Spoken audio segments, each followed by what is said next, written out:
next we're going to create the plank pattern. So we're also going to do this by creating a subgraph as well. So here with our package, I'm just going to right click and I'm going to choose New Substance Graph. Here I'm going to choose Empty, and for the graph name, I'm just going to call this Planks. Now we'll leave this relative to parent, and for my working resolution, I'm going to keep this set to 1024. So I'll click OK, and now I have a new blank graph to work with. While we're here, let's just come over to our attributes, and for output computation, we're going to set this to no. All right, so the first thing we're going to do is work with a tile generator. So I'm going to hit my space bar, and I'm going to start to search for tile, and I'm going to use tile generator. So this creates the tile generator for me. And for my number x and y, for the y, I'm going to set this to 2, and for the x, I'm going to set this to 4 just to start. Now I'm going to come down to where I have my pattern setting. So it's way down here where you have pattern type, and I'm going to switch this here to square. And then I'm going to adjust my size. So now we'll scroll back up to where you see scale, and I'm just going to drop this down to maybe around 0.97. The next thing is my offset. I'm going to add an offset of 1.5, and then I'm going to enable this vertical offset. So it's false. I'm just going to click this button here to enable this to true. And so with those settings, I'm able to get this plank pattern. And one last tweak, I'm going to change this inner size X value. I'm just going to set this to around 0.2. Our pattern. I can also come down to this luminance control and start to adjust this variation. What this is going to do is adjust my depth range. So what I'm doing here is I'm working to create a height map that I'm then going to extrapolate my normal from. So if I want to have any depth, I can use this luminance variation to control this. So this darker plank here is going to be lower, and this brighter plank here is going to be higher. And then, like I said, there's some variation within this.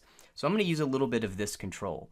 Now, one other thing I'd like to add into this is the ability to have like a slope for each plank. For instance, if we look at this plank here, I'd like to maybe have this side be a little higher than this side. Maybe these planks are kind of tilted in different directions. So in order to do that, I'm going to rely on creating my own pattern input image here. So here I'm going to hit the space bar, and I'm going to start to create a gradient. I'm going to choose this gradient linear 1 option. And so the next thing I want to do is kind of process this range. It's pretty contrasty. So I'll just use a histogram range to do that. So I'll plug this guy into here, and now I have kind of a remapped range that I can work with. So let's take the output of this histogram range and plug this into the pattern image input. So we'll double click the tile generator, and let's scroll down to where we had that pattern type, and let's switch this from square to image input.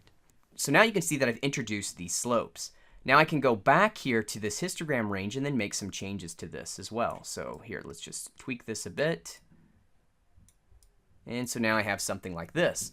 So I do like that I have these slopes, but they're all rotated or facing the same way. And so this is very uniform.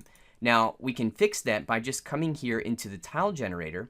And if I scroll down here again, you can see that we have this fixed rotation and this fixed rotation random. Now these are really great values here for randomizing this slope. So I'm going to set the fixed rotation here to 1, and you can see that that just rotates every one of these patterns in the same direction.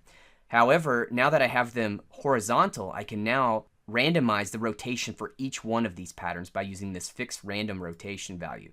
So here I'll just dial in some value into this, and you can see that now we start to have these panels rotating in different ways. So for instance, if I'm again looking at this as a height map, this bright edge is going to be higher, and then it slopes down to this dark edge. So here this plank is kind of tilted. This one here is tilted in a different direction, and so on. Now if we want to get an idea of what this is doing here in our 3D view, let's just drop in a base material again. So we'll use a base material. I'm going to set this to be a dielectric and increase my roughness value. And let's come down here into my normal, and so we'll enable our normal, and in this case I'm also going to enable my height input. So for my height, what I'm going to do is just take this height map that I've been working with and just plug this right in. Then I'm going to create a normal. So here I'm just creating a normal node, and I'll plug this here into my normal. I'm going to set this forced alpha to 1 and set this to a high value, like say maybe 12, and then plug this here into the normal. So now that I have this hooked up, this is my base material. Again, I'm using this kind of like a modeling material as we did previously. Right click the material or the node, drag and drop that right here into my 3D view so we can visualize what we have. So here we have our planks.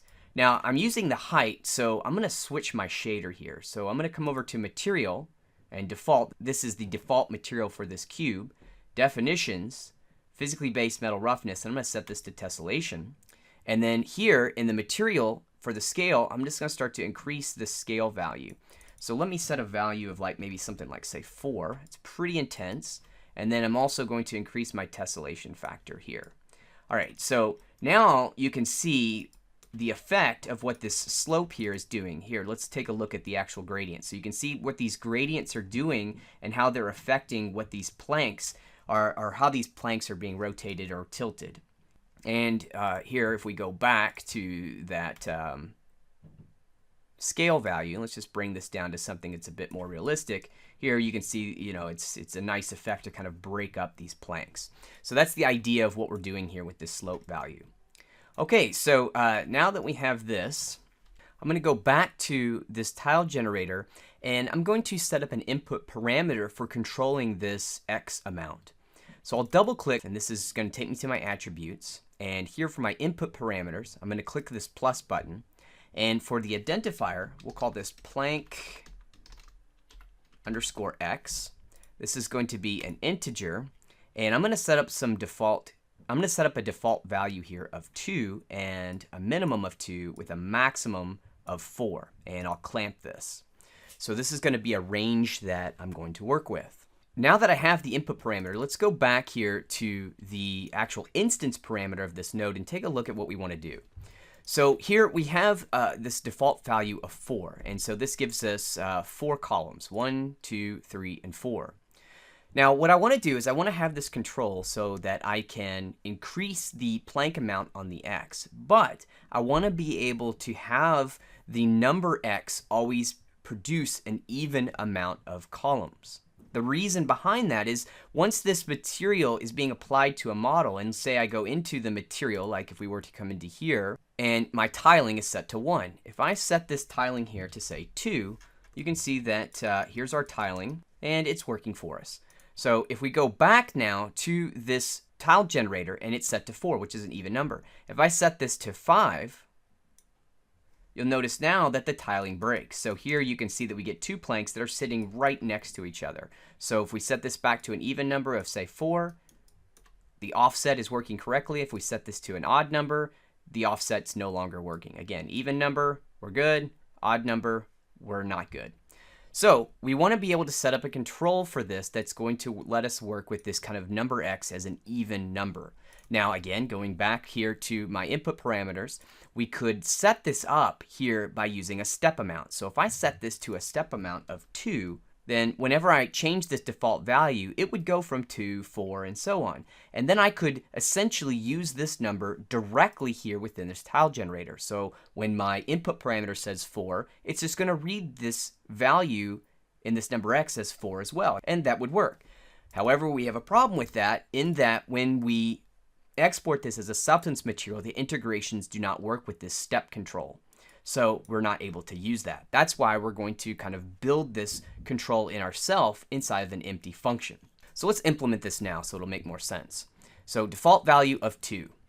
Now we want a default value of 2 to actually equal 4. So we're going to do that inside of our empty function. So we'll click the function graph button, and to save a little time, I'm just going to choose this plank X. So it creates the function graph. I'll click the edit function button, and you can see what that does is it just gets a variable and sets it for me automatically. Saves me from having to add the node and then set it myself.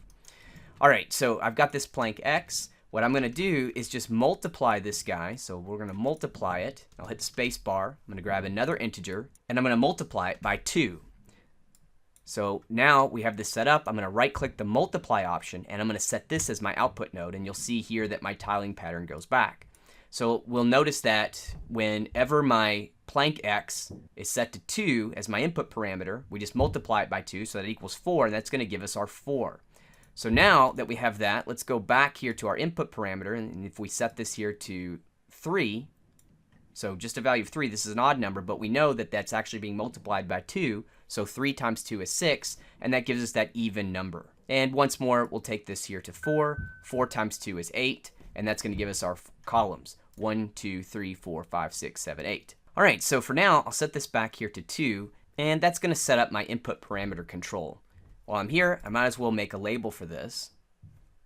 So I'll call this plank amount X. Okay, so the next thing that I'd like to do with this plank pattern is to add some nails.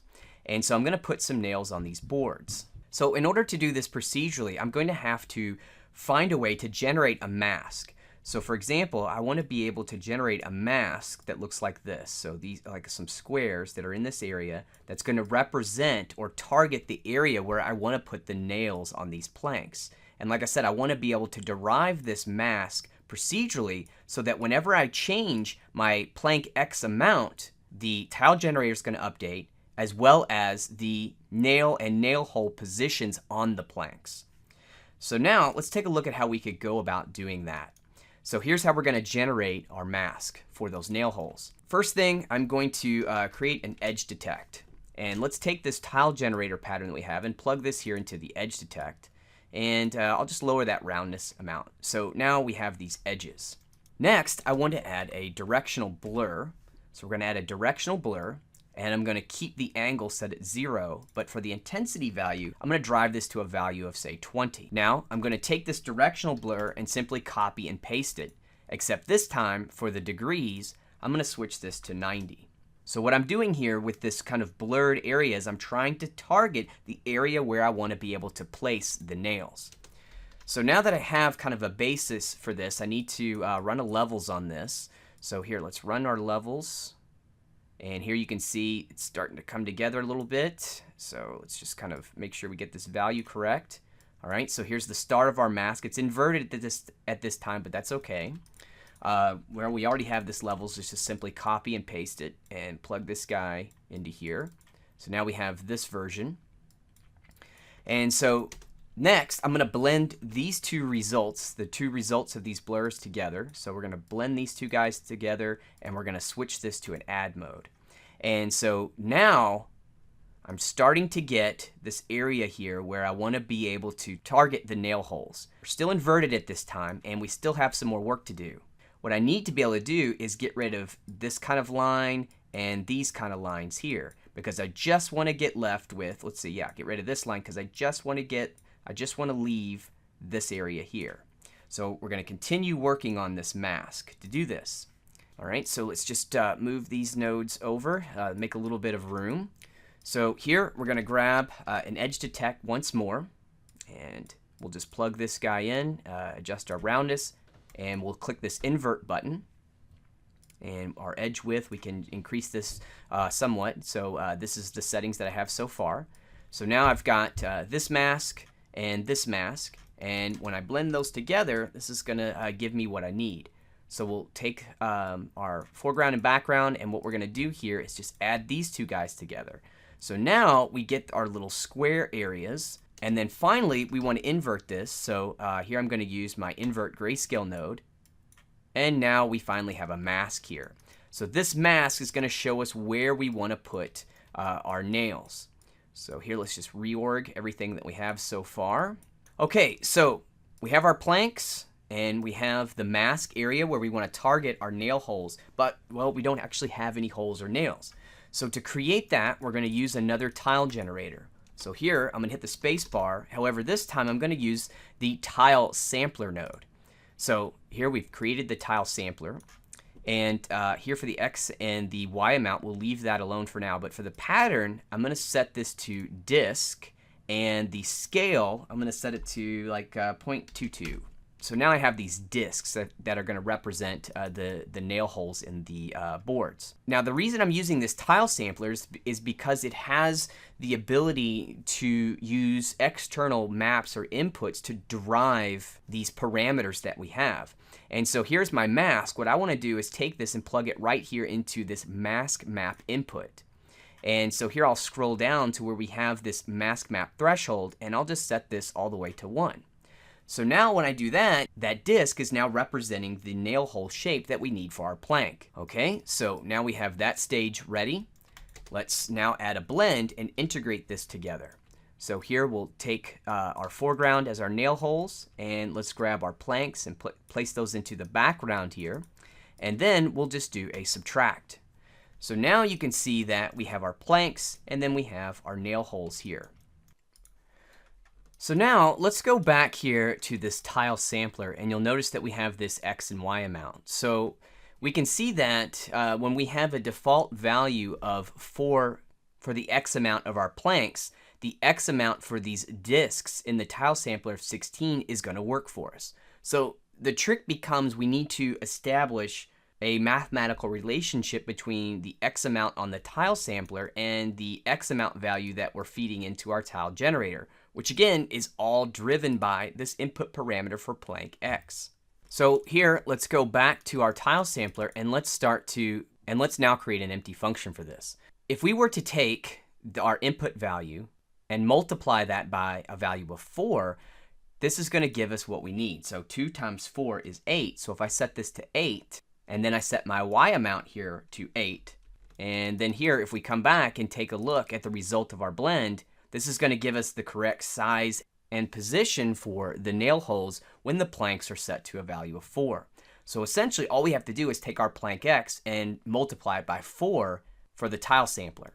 So that's going to be really simple to set up. We'll come into the tile sampler for the X amount. We're going to create an empty function. We'll come into here. We'll do a get integer. We'll choose the plank X. We'll then create a multiplication node. Hit the space bar, integer, and we're going to set this to 4.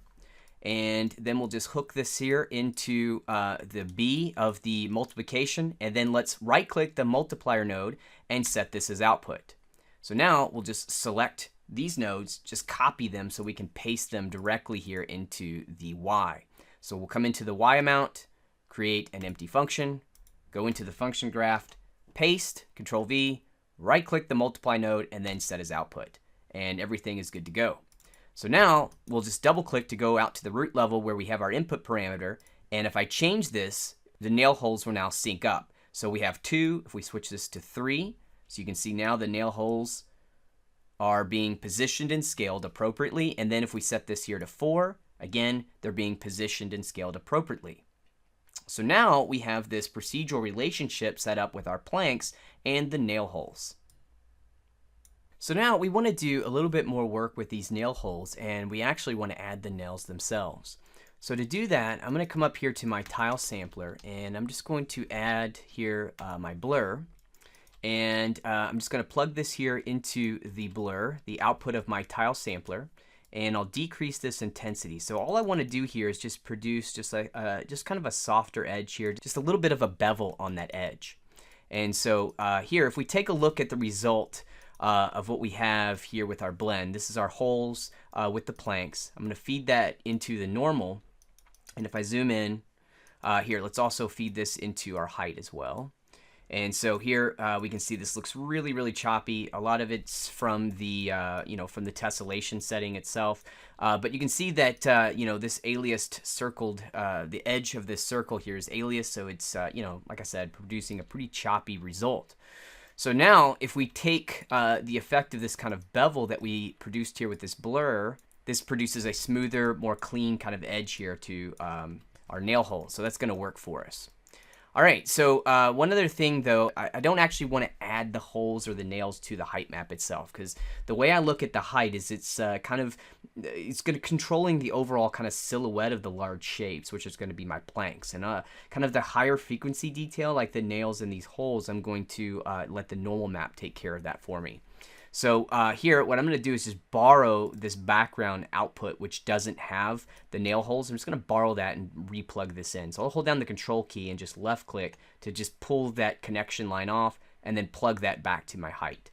So that takes care of the height map, and you can see the normal map's now taking care of the whole detail itself. Okay, so we have the holes, but now we need the nails. So now we can go into that process. Let's also, just while we're here, just play around with this blur a little bit more. So here I'm just going to increase that intensity value. And like I said, now we've got a nice little highlight here. Again, all from that blur.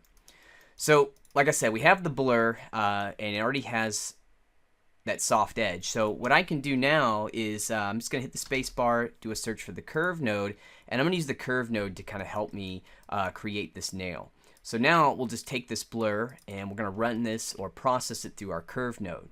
So here on this graph, I'm going to plot a few points. So I'll just double click in this lower region here to create a point, and then I'm just going to just drag to reposition this guy. Here, if I just double click, make sure I'm viewing this in my output, and you can see that what I'm doing here is I'm able to just reduce the size of this circle. Then I can take the point here that's going all the way up to this 1.0 white value, and I can just drag this down to adjust kind of the height value of this nail.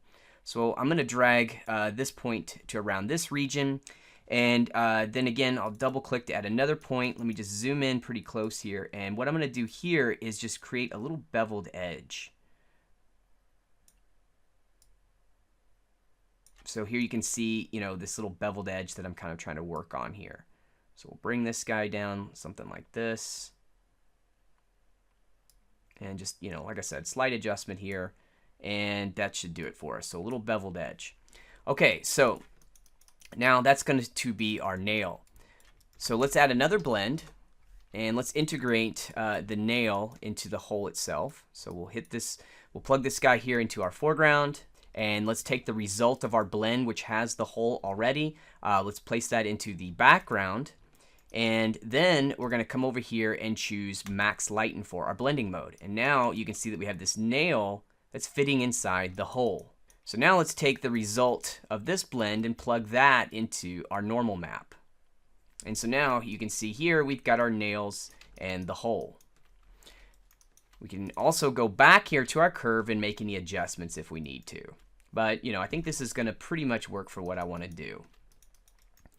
All right, so at this stage, you can see that we have our planks. Let's see, let's bring these guys in. We have our planks, we have the nail holes, and we have the nails. And this is all being driven procedurally, so I can easily make an adjustment here to my plank X amount. So again, if we just change this, you can see that the holes in the nail are readjusted as they should be. So the final thing that I want to do now is start to create my outputs, and I want to handle this the same way I did with my wood pattern, where I'm going to create an output for my planks, one for the holes and one for the nails themselves, and that way I can separate everything and they can all have their own masks. So here's what we'll do. We'll create an output here, and I know that the result of this curve here is what represents my nail, so we'll plug this here into the output. We're going to leave the usage blank, and for the label we'll call this nails. And for the identifier, again, I'm just making one up. I'm just going to call it nails. All right, so now we'll just take our base material on our normal map. We're just going to delete those guys. We don't need them anymore. So let's copy and paste here. And let's now grab our holes. So we'll plug this into here. And we'll call this holes for the label. And the identifier is also going to be holes. And once again, we're going to copy and paste our output here. And then we're going to grab our planks. Quick shortcut, instead of navigating all over the place, I'm just going to hit Control left mouse button to just pull off this node connection and then just readjust or replug it into here into this holes. Finally, what we'll do is we're going to call this label, this will be planks, and the identifier here is going to be planks. All right, so now we have our three outputs. Everything's kind of broken into its own separate piece so that when we start to recompile all of these elements together in our main material graph, we'll have full control over the nails, the holes, and the planks.